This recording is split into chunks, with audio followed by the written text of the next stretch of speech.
the right side of the sweeper here, we have our right-hand nozzle. This is one of the most important components on the sweeper. So it's very important to make sure this nozzle is set correctly, set to the right position in order to get the best suction possible. And to do that, the first thing to make sure is that the rubber flap that goes all the way around the perimeter of this nozzle is set to a 1/2 inch to maybe 3/4 of an inch from the ground. And how we do that is first by the way our caster rides on the ground. So when the back of our nozzle touches the ground, it automatically sets that flap to a 1/2 inch to 3/4 of an inch off the ground. And that will change as you see some wear on this caster wheel.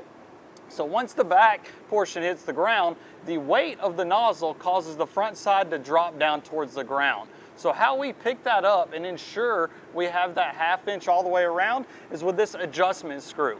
This adjustment screw contacts the top of our intake on the nozzle. And this prevents the nozzle from moving forward or dropping once the caster wheel hits the ground.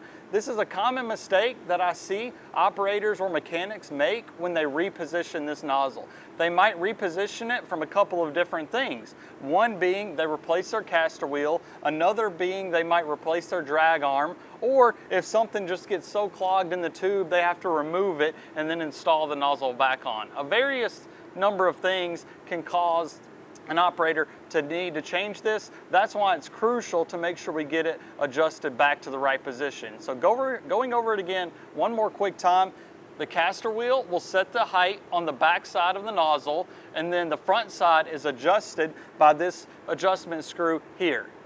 Extending the screw will pick the front nozzle up, moving it inwards will allow the front to droop down. Ensure that the rubber flap is a 1/2 inch to 3/4 of an inch off the ground, and you can do that easily by checking to make sure this skid plate here is parallel to the ground.